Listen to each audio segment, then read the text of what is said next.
여러분, 이 채소 절대 드시지 마세요. 콩팥이 순식간에 망가집니다. 서울대 병원 신장내과 연구팀이 12년간 추적한 결과입니다. 건강을 위해서 매일 아침 챙겨 드시는 그 채소가 지금 이 순간 여러분의 콩팥을 조용히 파괴하고 있습니다. 믿기 어려우시죠? 저도 처음에 이걸 알고 정말 놀랐습니다. 건강에 좋다고, 영양에 좋다고 열심히 드셨던 그 채소들이 말입니다. 오늘 이 영상에서는 콩팥을 망가뜨리는 최악의 채소 4가지와 반대로 콩팥을 살리는 최고의 채소 4가지를 정확하게 알려드리겠습니다. 그리고 이미 콩팥 기능이 떨어지신 분들도 안전하게 채소를 드실 수 있는 특별한 조리법까지 모두 공개하겠습니다. 끝까지 시청하시면 오늘부터 당장 실천하실 수 있는 하루 식단까지 알려드릴 테니 꼭 끝까지 함께 해주십시오. 먼저 제 이야기를 좀 드려야 할 것 같습니다. 얼마 전에 진료실에 한 분이 오셨습니다. 부산 해운대에 사시는 박정숙 할머니. 올해 71살이십니다. 평소에 텃밭에서 직접 채소를 기르시고 건강 프로그램에서 좋다는 음식은 빠짐없이 실천하시는 정말 모범적인 분이셨어요. 할머니는 매일 아침 신선한 시금치 나물을 드셨고 점심에는 토마토 주스를 직접 갈아서 드셨습니다. 저녁에는 쌀밥 대신 고구마를 챙겨 드셨고요. 건강 프로그램에서 좋다는 음식만 골라서 드신 겁니다. 그런데 이상하게도 최근 서너 달 사이에 아침마다 얼굴이 퉁퉁 붓고 종일 피곤하다는 거예요. 처음에는 나이 탓이려니 하셨대요. 그런데 시간이 갈수록 증상이 심해져서 결국 병원을 찾아오신 겁니다. 검사 결과를 보고 저도 솔직히 깜짝 놀랐습니다. 콩팥 기능이 정상인의 절반 수준으로 떨어져 있었거든요. 사구체 여과율이 47이었습니다. 정상이 90 이상인데 거의 반토막이 난 거예요. 더 충격적인 건 할머니가 건강을 위해 매일 드셨던 바로 그 채소들이 콩팥을 망가뜨리는 주범이었다는 사실입니다. 할머니 표정이 정말 충격받으신 것처럼 굳어지시더라고요. 본인이 건강을 지킨다고 열심히 했던 그 모든 노력이 오히려 몸을 망가뜨리고 있었다는 사실을 그제야 아신 거예요. 여러분, 혹시 이런 증상 있으신가요? 아침에 일어나면 얼굴이 잘 붓나요? 아니면 종일 피로가 가시지 않으시나요? 이 2가지 중에 하나라도 해당되신다면 오늘 이 영상 반드시 끝까지 보셔야 합니다. 지금 대한민국 성인 10명 중 1명 이상이 만성 신장 질환을 앓고 있습니다. 그런데 이 중에서 본인이 신장 질환이 있다는 걸 아는 사람은 고작 8%에 불과합니다. 100명 중 92명이 모르고 있다는 겁니다. 질병관리청이 2023년에 발표한 자료입니다. 왜 이렇게 모를까요? 콩팥은 침묵의 장기라고 불립니다. 기능의 87%가 망가질 때까지도 특별한 증상이 없기 때문입니다.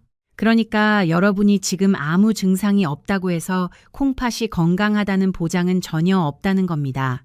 더 무서운 건 콩팥 세포는 한 번 파괴되면 절대 재생되지 않는다는 사실입니다. 간은 절반을 잘라내도 다시 자라나지만 콩팥은 한 번 망가지면 그걸로 끝입니다. 되돌릴 수 없습니다. 우리 세대는 자식 키우느라 본인 건강은 뒤로 미뤘습니다. 이제 손주들과 함께 건강하게 지내려면 콩팥 관리가 정말 중요합니다.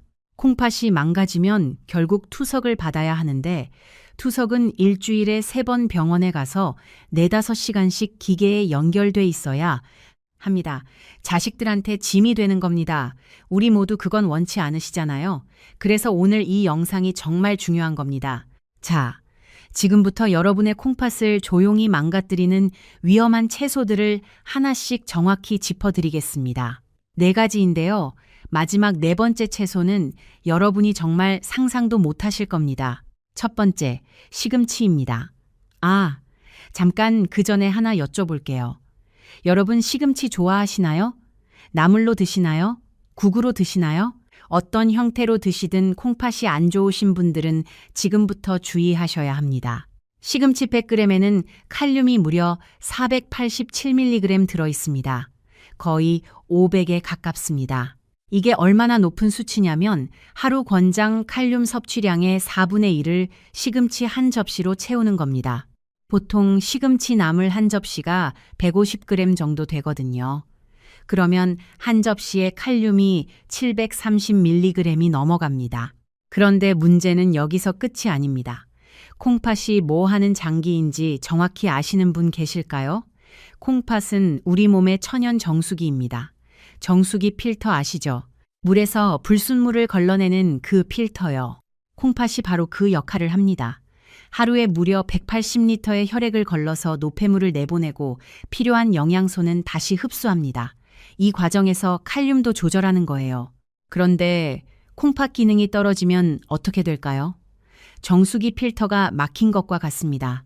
칼륨을 제대로 배출하지 못합니다. 그러면 혈액 속에 칼륨이 점점 쌓이기 시작하는 거예요. 혈중 칼륨 농도가 높아지면 어떤 일이 벌어질까요?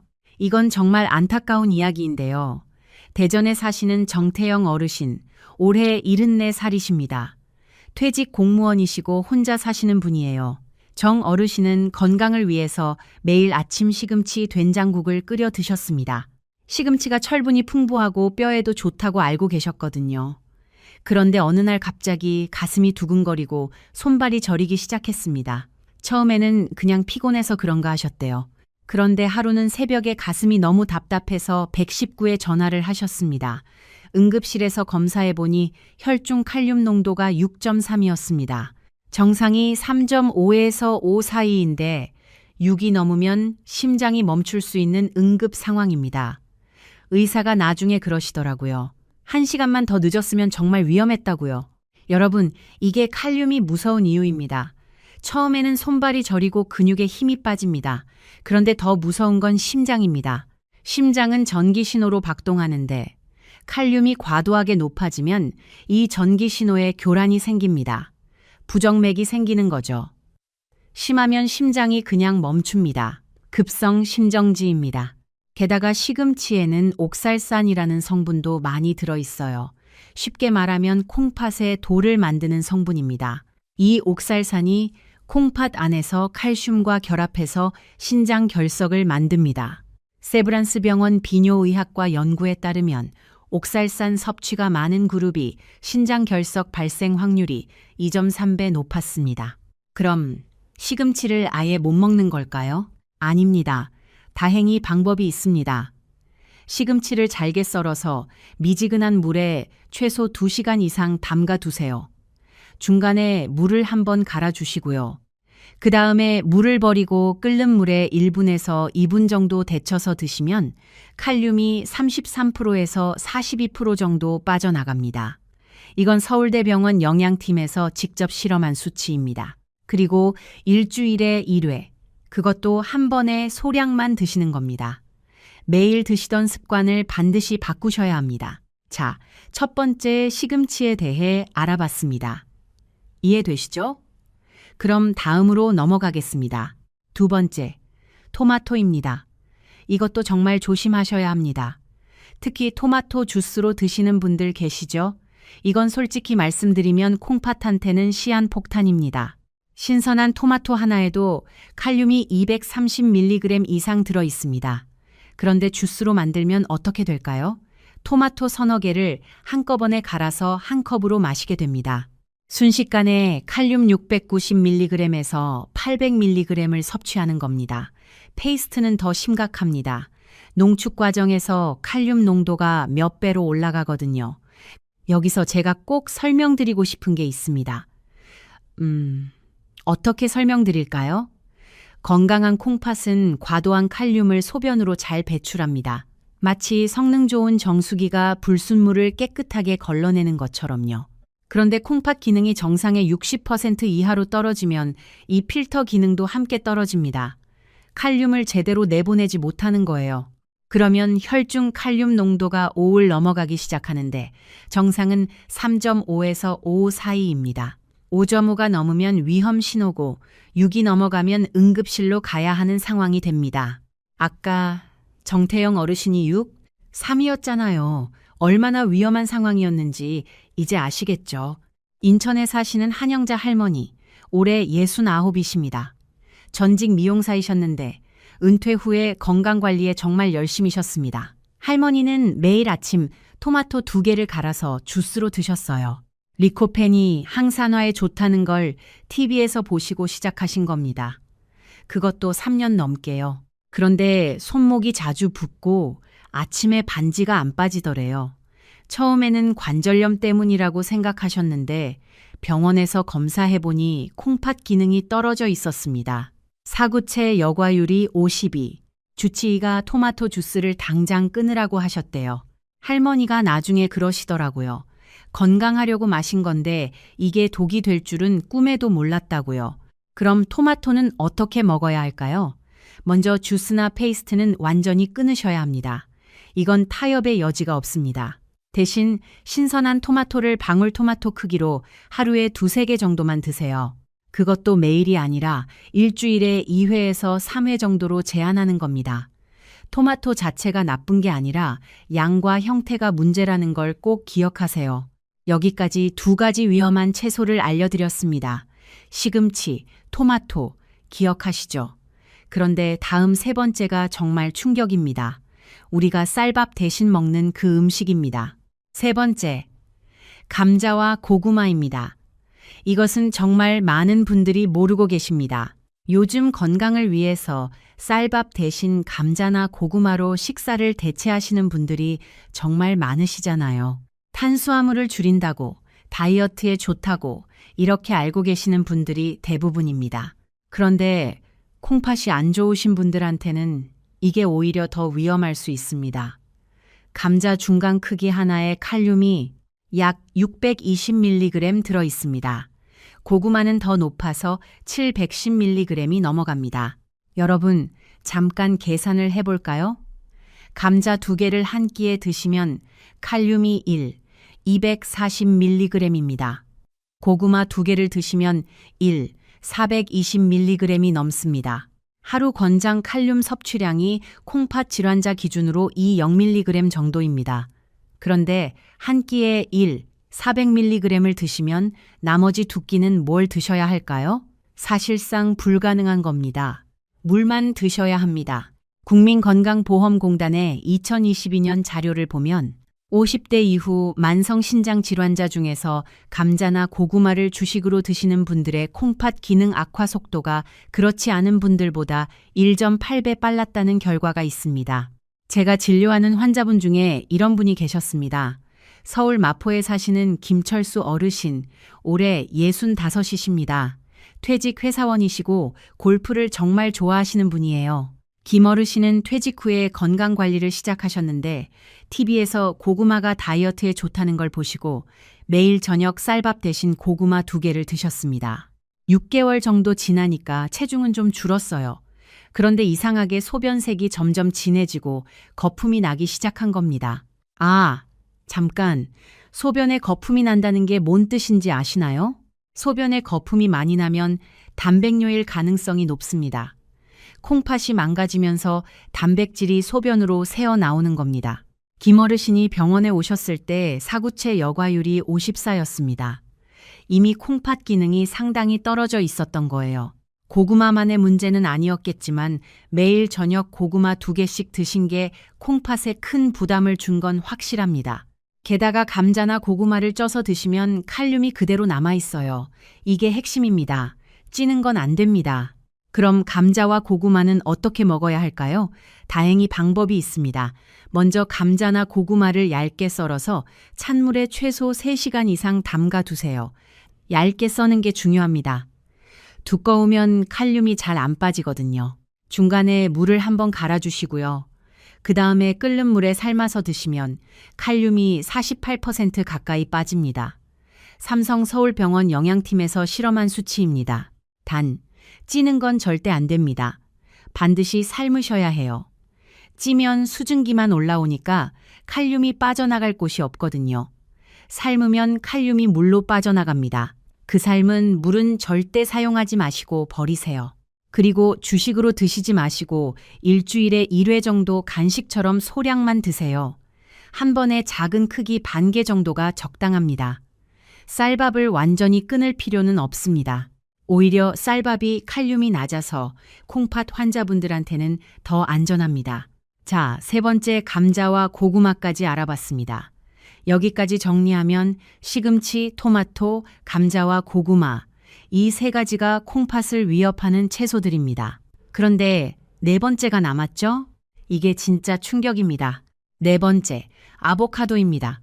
요즘 건강식의 대명사로 불리는 바로 그 아보카도입니다.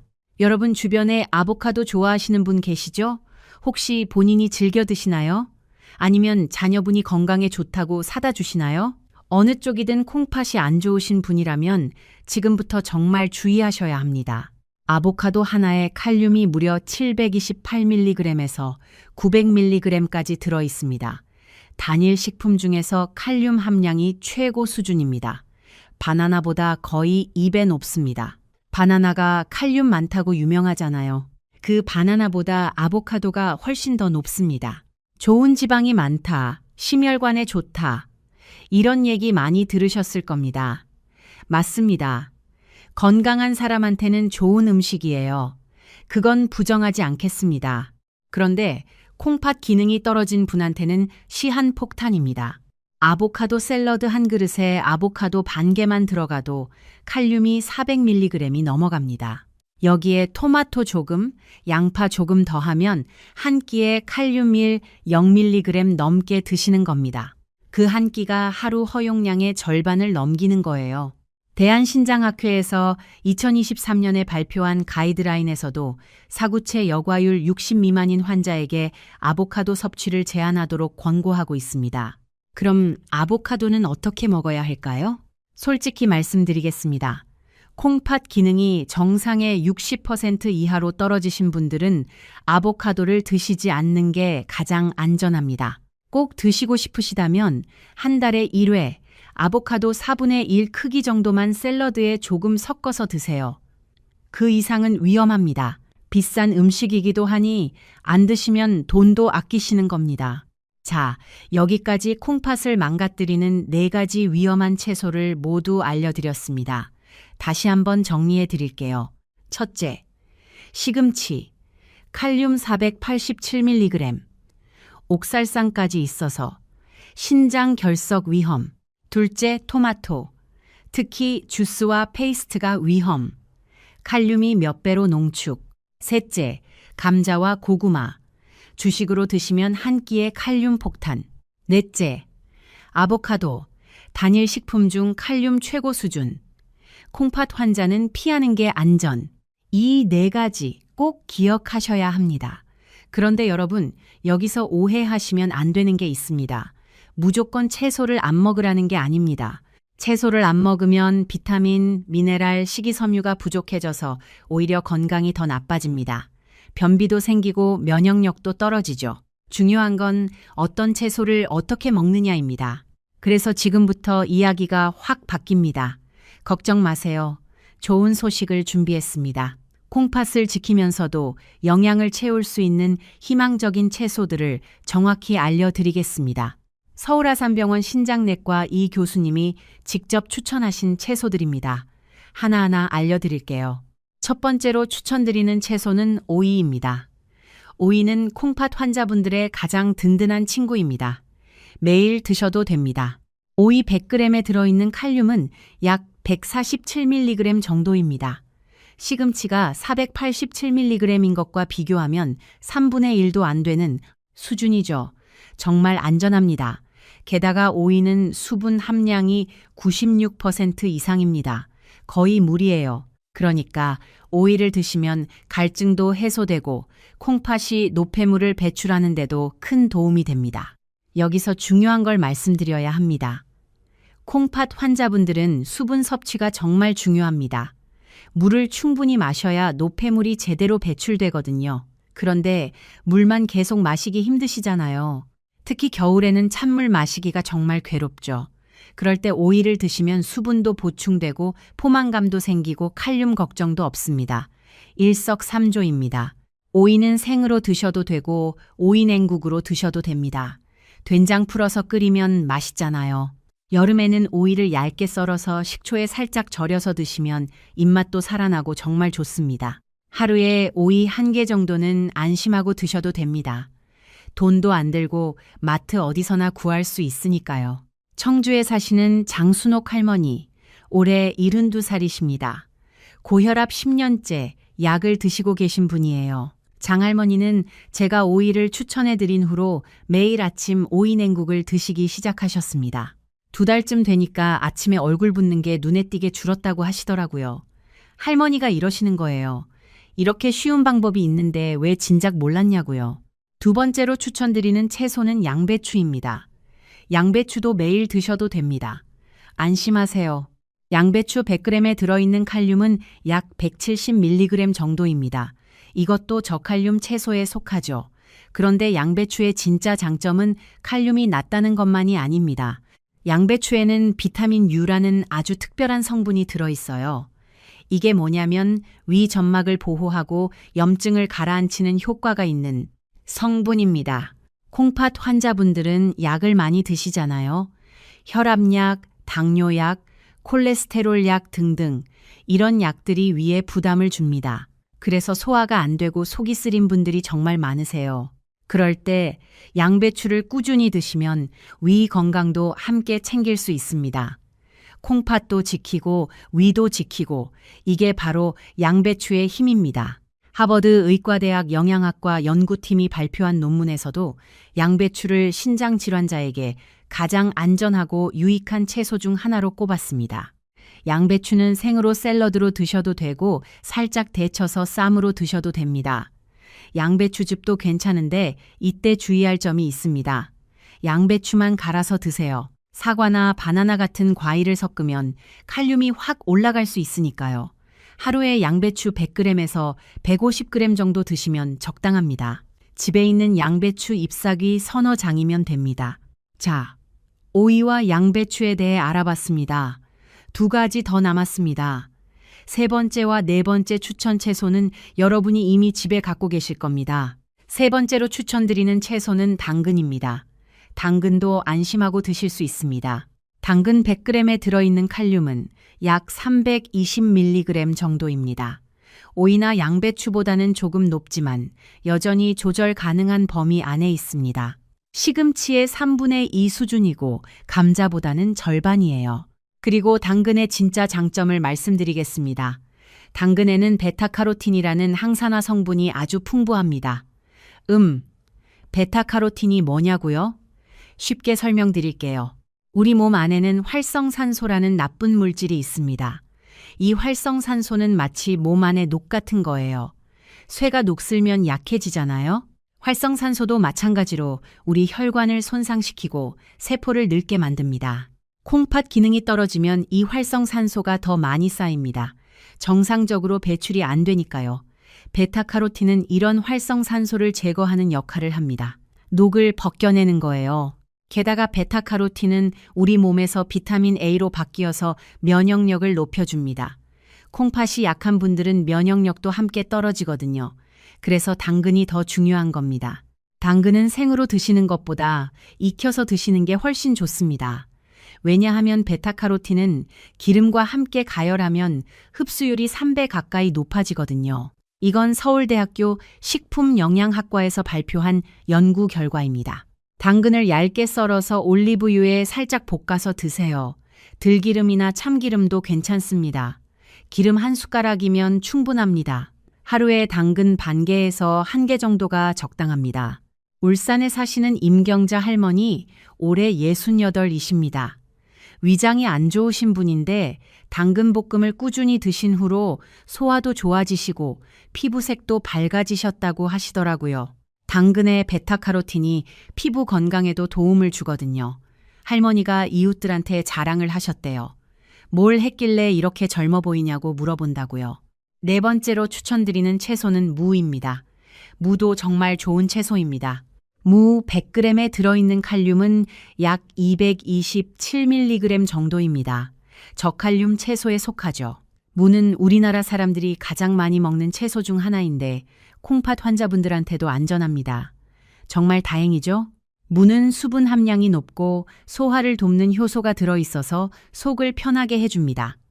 겨울에 무국 한 그릇 드시면 속이 따뜻해지면서 소화도 잘 되잖아요. 그게 다 이유가 있는 겁니다. 특히 무청도 활용하시면 좋습니다. 무청도 칼륨이 높지 않아서 안전하거든요. 무청을 살짝 데쳐서 된장국에 넣어 드시거나 무청김치를 담가서 드시면 됩니다. 단, 김치는 너무 짜게 담그지 마세요. 나트륨도 콩팥에 부담을 주니까요. 나트륨도 칼륨만큼 콩팥의 적입니다. 이건 꼭 기억하세요. 무는 국으로 끓여서 드셔도 되고 무나물로 만들어서 드셔도 됩니다. 겨울에는 무를 얇게 썰어서 동치미를 담가서 드시면 정말 좋습니다. 하루에 무 100g에서 150g 정도 드시면 적당합니다. 자, 4가지 추천 채소를 모두 알려드렸습니다. 다시 정리해 드릴게요. 첫째, 오이, 칼륨 147mg, 수분 96%, 매일 드셔도 안전. 둘째, 양배추, 칼륨 170mg, 비타민 U로 위 건강까지. 셋째, 당근, 칼륨 320mg, 베타카로틴 항산화, 기름에 볶아서. 넷째, 무, 칼륨 227mg, 소화 효소 풍부. 국, 나물, 동치미. 이 4가지 채소 집에 다 있으시죠? 비싼 건강식품 살 필요 없습니다. 마트에서 쉽게 구할 수 있는 이 채소들이면 충분합니다. 돈 한 푼 안 들고 콩팥을 지킬 수 있는 겁니다. 자, 여기까지 위험한 채소 4가지와 안전한 채소 4가지를 모두 알려드렸습니다. 그런데 잠깐, 아까 제가 약속드린 게 하나 더 있었죠? 조리법의 마법입니다. 고칼륨 채소도 조리법을 바꾸면 안전하게 드실 수 있다고 말씀드렸습니다. 그 방법을 지금부터 정확히 알려드리겠습니다. 이 방법만 알면 시금치든 감자든 완전히 포기하지 않으셔도 됩니다. 이건 삼성서울병원 영양팀과 서울아산병원 신장내과가 공동으로 연구한 결과를 바탕으로 말씀드리는 겁니다. 첫 번째 방법, 물에 담그기입니다. 채소를 잘게 썰어서 미지근한 물에 최소 2시간 이상 담가 두세요. 여기서 핵심이 있습니다. 잘게 써는 게 정말 중요합니다. 표면적이 넓어져야 칼륨이 잘 빠져나가거든요. 큰 덩어리로 담가 놓으면 겉면에 칼륨만 빠지고 안쪽은 그대로입니다. 그리고 중간에 물을 한번 갈아주시고요. 처음 물에 칼륨이 녹아 나오면 농도 차이가 줄어들어서 더 이상 칼륨이 안 빠지거든요. 물을 갈아주면 다시 농도 차이가 생겨서 칼륨이 더 빠져나갑니다. 이것만으로도 칼륨을 28%에서 38% 줄일 수 있습니다. 두 번째 방법, 데치기입니다. 물에 담근 채소를 끓는 물에 1분에서 2분 정도 데쳐서 드세요. 여기서 아주 중요한 포인트가 있습니다. 찌는 게 아니라 삶는 겁니다. 이 차이를 반드시 기억하세요. 찌면 수증기만 올라오니까 칼륨이 빠져나갈 곳이 없습니다. 칼륨이 그대로 남아있는 거예요. 하지만 삶으면 칼륨이 물로 녹아서 빠져나갑니다. 데친 물은 절대 사용하지 마시고 버리세요. 그 물에 칼륨이 다 녹아 있으니까요. 국물로 쓰시면 안 됩니다. 물에 담그기와 데치기를 합치면 칼륨을 최대 52%까지 줄일 수 있습니다. 거의 절반이 빠지는 겁니다. 시금치 칼륨이 487mg이었잖아요. 이 방법을 쓰면 234mg 정도로 떨어집니다. 오이. 수준까지는 아니지만 훨씬 안전해지는 거죠. 세 번째 방법, 분산 섭취입니다. 하루 채소 섭취량을 200g 이내로 제한하시되 한 번에 몰아서 드시지 마세요. 아침, 점심, 저녁에 조금씩 나누어서 드시는 겁니다. 이렇게 하면 혈중 칼륨 농도가 급격하게 올라가는 걸 막을 수 있습니다. 쉽게 말하면 이렇습니다. 수도꼭지에서 물이 갑자기 콸콸 쏟아지면 하수구가 막히잖아요. 하지만 조금씩 흘려보내면 하수구가 잘 처리할 수 있죠. 콩팥도 마찬가지입니다. 한꺼번에 많은 칼륨이 들어오면 처리하지 못하지만 조금씩 들어오면 그나마 남아있는 콩팥 기능으로 처리할 수 있습니다. 이 3가지 조리법. 어렵지 않죠? 잘게 썰어서 물에 담그고 끓는 물에 데치고 나눠서 먹는다. 이것만 기억하시면 됩니다. 박정숙 할머니, 아까 처음에 말씀드린 부산의 그 할머니 기억하시죠? 할머니는 제가 알려드린 이 방법들을 그대로 실천하셨습니다. 시금치 대신 양배추로, 토마토 주스 대신 오이 냉국으로, 고구마 대신 무나물로 바꾸신 거예요. 그리고 가끔 시금치가 드시고 싶을 때는 반드시 물에 담갔다가 데쳐서 소량만 드셨습니다. 3개월 뒤에 할머니가 다시 오셨을 때 검사 수치가 눈에 띄게 좋아져 있었습니다. 사구체 여과율이 47에서 53으로 올라갔습니다. 혈중 칼륨 농도도 정상 범위로 돌아왔고 부종도 많이 빠지셨어요. 아침에 얼굴이 안 붓는다고 정말 좋아하시더라고요. 무엇보다 할머니 표정이 밝아지셨습니다. 이제 뭘 먹어야 할지 알겠다고 희망이 생겼다고 하시더라고요. 텃밭에서 시금치 대신 양배추와 오이를 심으셨대요. 손주들이 놀러 오면 할머니가 직접 기른 오이를 따서 같이 먹는다고 하시면서 정말 행복한 표정을 지으시더라고요. 여러분, 이게 바로 식단의 힘입니다. 콩팥 질환은 완치가 어렵습니다. 하지만 식단 관리만 제대로 하셔도 진행을 늦출 수 있고 지금 남아있는 콩팥 기능을 최대한 오래 보존할 수 있습니다. 자, 여러분, 지금까지 어떤 채소가 위험하고 어떤 채소가 안전한지 그리고 조리법까지 다 알려드렸습니다. 그런데 머릿속으로는 이해가 되는데 막상 집에 가면 어떻게 실천해야 할지 막막하시죠? 그래서 지금부터는 여러분이 당장 오늘부터 따라하실 수 있는 구체적인 하루 식단을 알려드리겠습니다. 종이와 펜 준비하실 분은 잠깐 준비해 주세요. 먼저 아침입니다. 아침에는 오이냉국 한 그릇과 양배추쌈 2~3장 정도 드세요. 오이는 얇게 썰어서 된장 한 숟가락 풀고 물 넣으면 됩니다. 찬물이든 미지근한 물이든 상관없어요.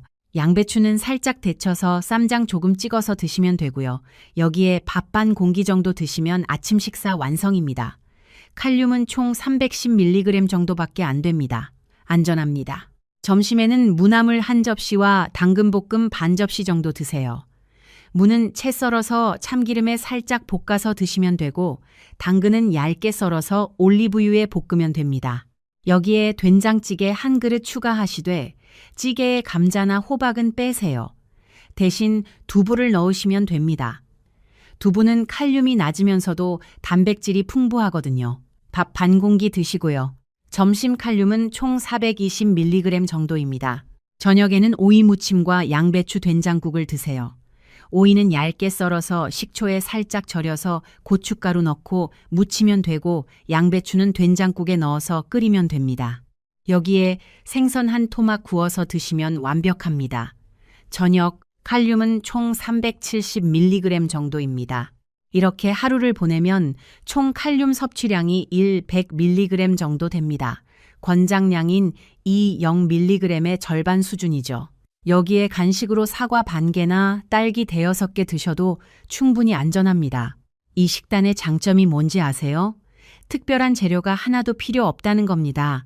오이, 양배추, 당근, 무, 다 마트에서 쉽게 살 수 있는 채소들이에요. 비싼 건강식품이나 수입 식재료 같은 거 전혀 필요 없습니다. 돈 아끼면서 건강 챙기는 겁니다. 우리 세대가 제일 잘하는 거잖아요. 자, 여기서 한 가지 더 알려드리고 싶은 게 있습니다. 이건 정말 중요한 건데 많은 분들이 모르시는 내용입니다. 칼륨 말고도 콩팥에 부담을 주는 성분이 2가지 더 있습니다. 바로 나트륨과 인입니다. 나트륨은 소금이에요. 우리가 매일 먹는 소금. 대한고혈압학회에 따르면 한국인의 평균 나트륨 섭취량은 세계보건기구 권장량의 거의 2배입니다. 찌개, 젓갈, 김치, 라면. 우리 식탁에는 나트륨이 정말 많거든요. 나트륨이 왜 콩팥에 나쁘냐면 나트륨이 많으면 혈압이 올라가고 혈압이 올라가면 콩팥의 혈관이 손상됩니다.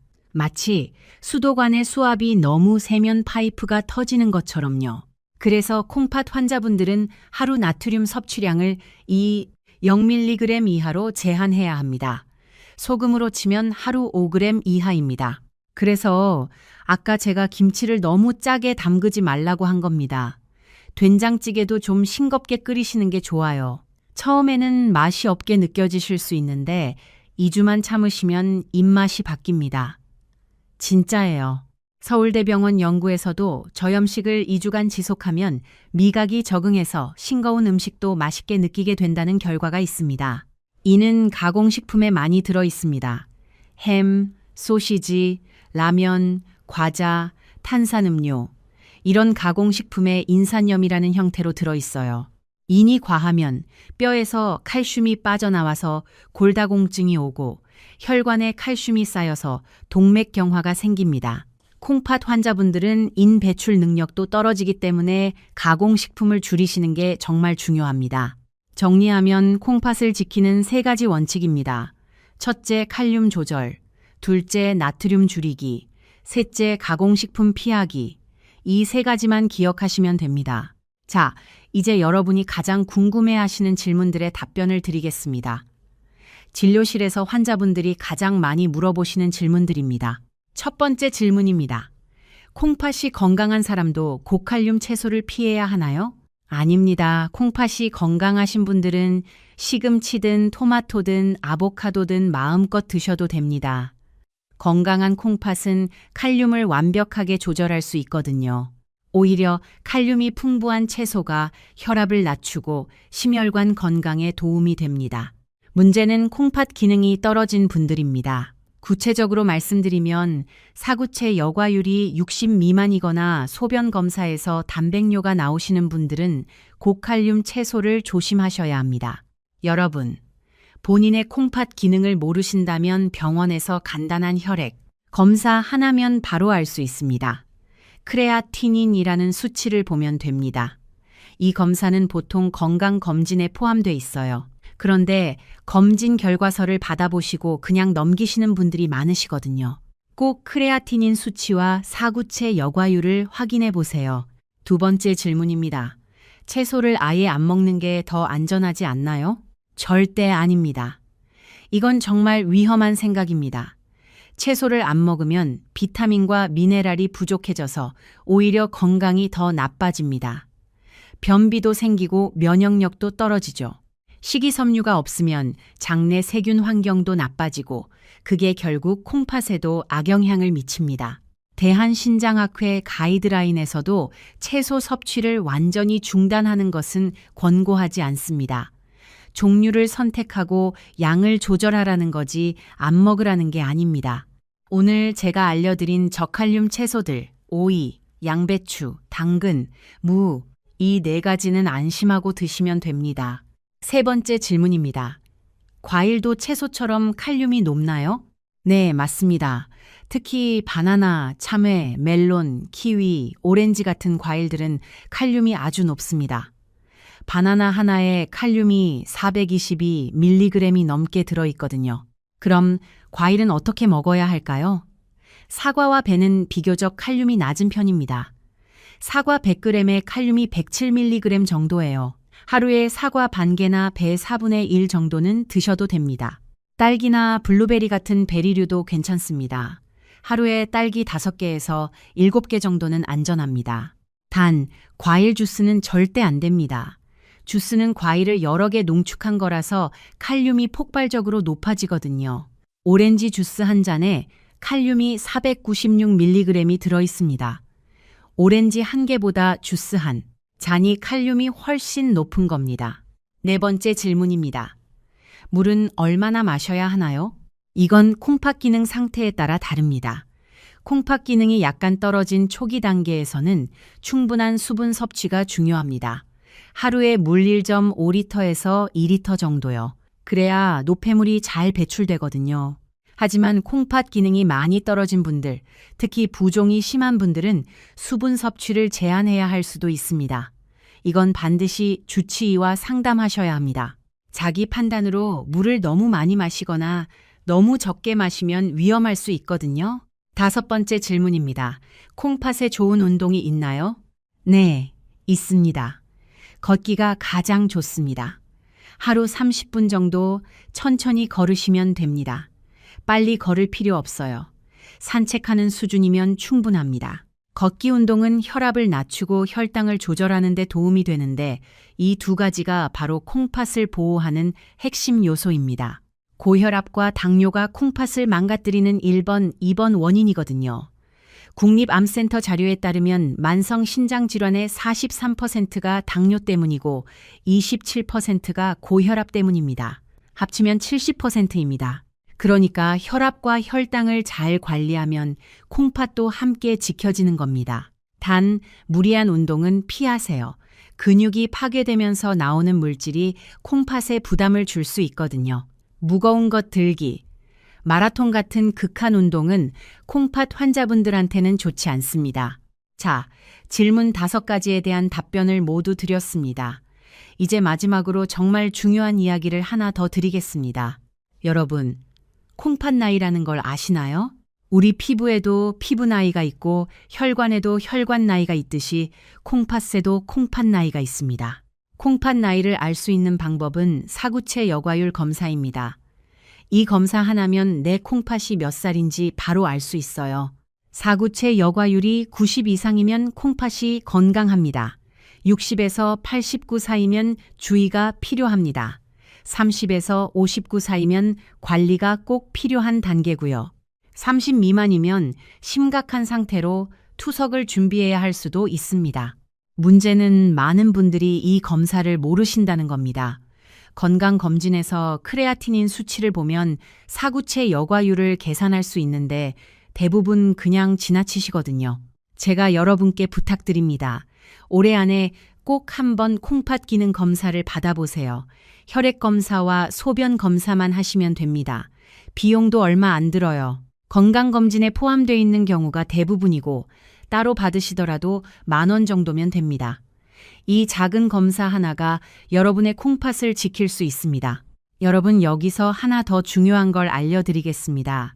제 진료실에서 실제로 있었던 이야기를 좀 더 들려드릴게요. 이건 정말 많은 분들한테 해당되는 이야기입니다. 전주에 사시는 장기영 어르신, 올해 66이십니다.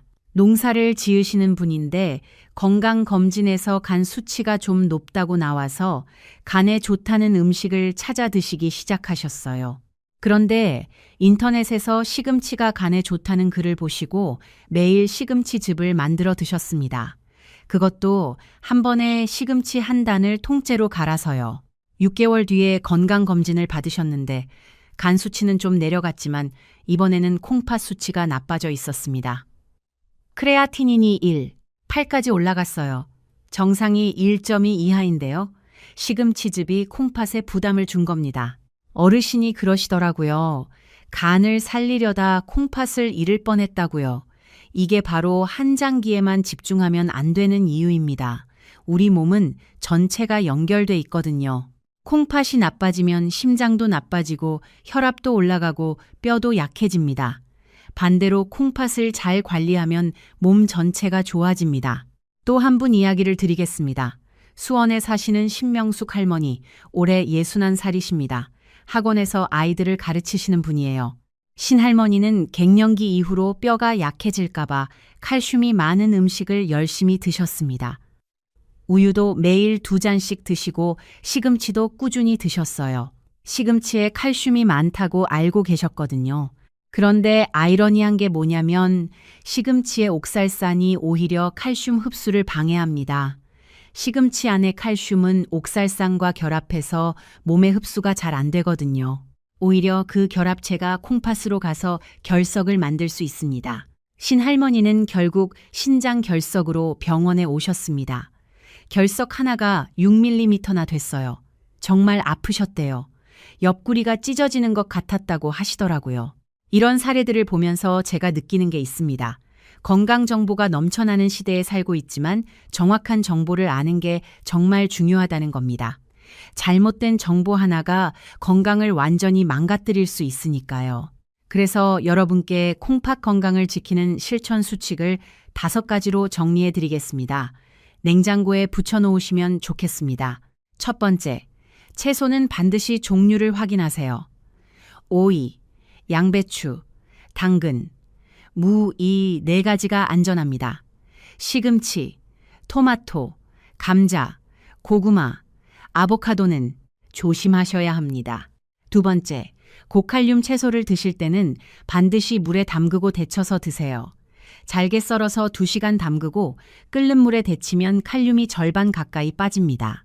세 번째, 주스나 농축액 형태는 피하세요.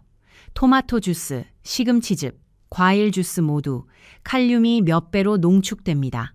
네 번째, 음식을 싱겁게 드세요. 나트륨도 콩팥의 적입니다. 2주만 참으시면 입맛이 바뀝니다. 다섯 번째, 1년에 한 번은 콩팥 기능 검사를 받으세요. 혈액 검사와 소변 검사면 충분합니다. 이 5가지 어렵지 않죠? 돈도 거의 안 들고 특별한 장비도 필요 없습니다. 오늘부터 바로 시작하실 수 있습니다. 여러분, 여기서 하나 더 말씀드리고 싶은 게 있습니다.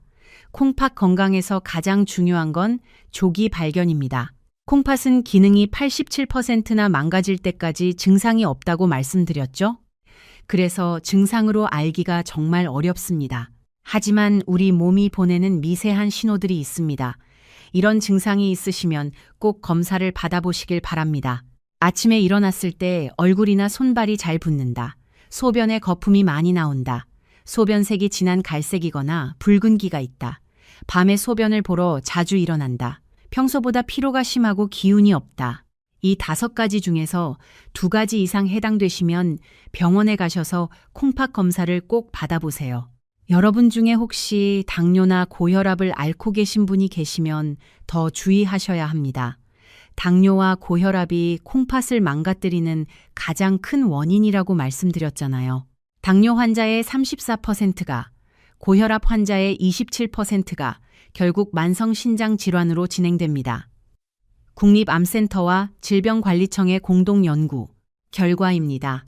그래서 당뇨나 고혈압이 있으시면 반드시 6개월에 한 번씩 콩팥 기능 검사를 받으셔야 합니다.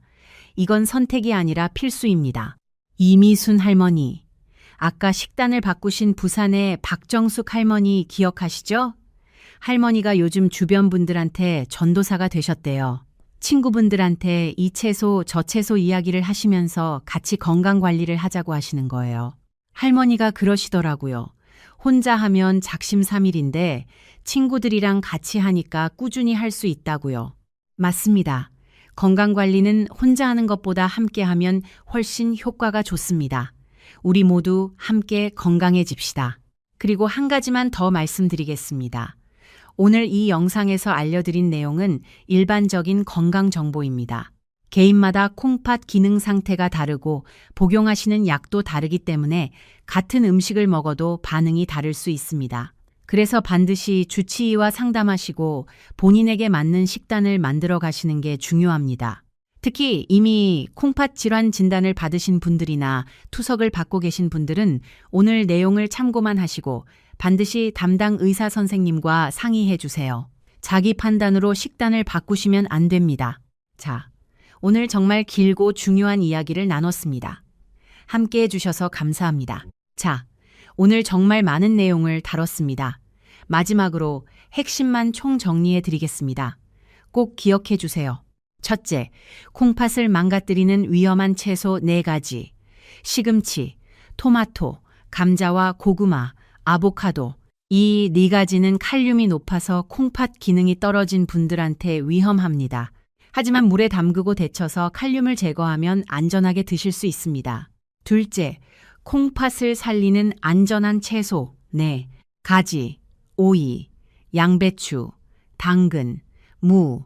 이 4가지로 식단을 바꾸시면 콩팥을 지키면서도 영양을 채울 수 있습니다.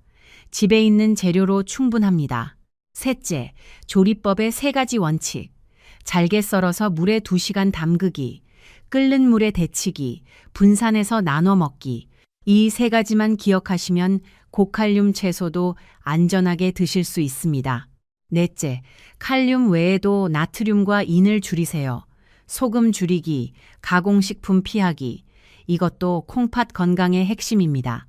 다섯째, 정기적으로 콩팥 기능 검사를 받으세요. 사구체 여과율과 소변 검사. 이 검사가 여러분의 콩팥을 지키는 첫걸음입니다. 박정숙 할머니는 지금 6개월째 이 식단을 유지하고 계십니다. 얼마 전에 오셨을 때 할머니가 그러시더라고요. 이제는 장을 볼 때도 자신감이 생기셨대요. 어떤 채소를 골라야 할지, 어떻게 조리해야 할지 정확히 아시니까요. 무엇보다 아침에 일어났을 때 얼굴이 안 붓고 하루 종일 활기차게 지낼 수 있다는 게 가장 좋으시다고 하셨습니다. 텃밭에서 손주들과 오이를 따면서 노는 게 요즘 가장 큰 행복이라고 하시더라고요. 김철수 어르신도 고구마를 끊고 제가 알려드린 식단으로 바꾸신 후로 소변 거품이 많이 줄었다고 하셨습니다. 다시 골프도 즐기시고 계세요. 한영자 할머니도 토마토 주스를 끊고 양배추즙으로 바꾸신 후로 손목 붓기가 많이 빠지셨대요. 이제 반지도 잘 빠진다고 웃으시면서 말씀하시더라고요. 여러분, 우리 세대는 어려운 시절을 이겨낸 강한 세대입니다. 자식 키우느라 내 건강은 뒤로 미뤄왔습니다. 이제 우리 차례입니다. 손주들과 공원에서 뛰어놀고 가족 모임에서 건강한 모습 보여주고 여행도 다니시려면 콩팥 건강이 기본입니다. 콩팥은 한 번 망가지면 절대 되돌릴 수 없습니다. 하지만 지금부터라도 제대로 관리하시면 지금 남아있는 콩팥 기능을 최대한 오래 보존하실 수 있습니다. 오늘 알려드린 내용 어렵지 않습니다. 오이, 양배추, 당근, 무, 이 4가지 채소만 기억하세요. 그리고 물에 담그고 데치는 조리법만 실천하세요. 오늘 영상이 도움이 되셨다면 좋아요와 구독 부탁드립니다. 여러분의 클릭 한 번이 더 많은 분들께 이 중요한 정보를 전하는데 큰 힘이 됩니다. 그리고 주변에 콩팥이 안 좋으신 분들, 당뇨나 고혈압으로 고생하시는 분들께 이 영상을 꼭 공유해 주세요. 한 분의 콩팥이라도 더 지킬 수 있다면 그것만으로도 이 영상은 가치가 있습니다. 댓글에 여러분의 경험이나 궁금한 점도 남겨주세요. 서로 응원하고 격려하면서 함께 건강해집시다. 혼자 하는 것보다 함께하면 훨씬 힘이 나거든요. 여러분, 건강은 하루아침에 만들어지지 않습니다. 오늘 하루, 내일 하루, 매일 조금씩 쌓아가는 겁니다. 작은 변화가 큰 건강을 만듭니다. 오늘부터 시작하세요. 응원합니다. 여러분의 건강을 진심으로 기도합니다. 감사합니다.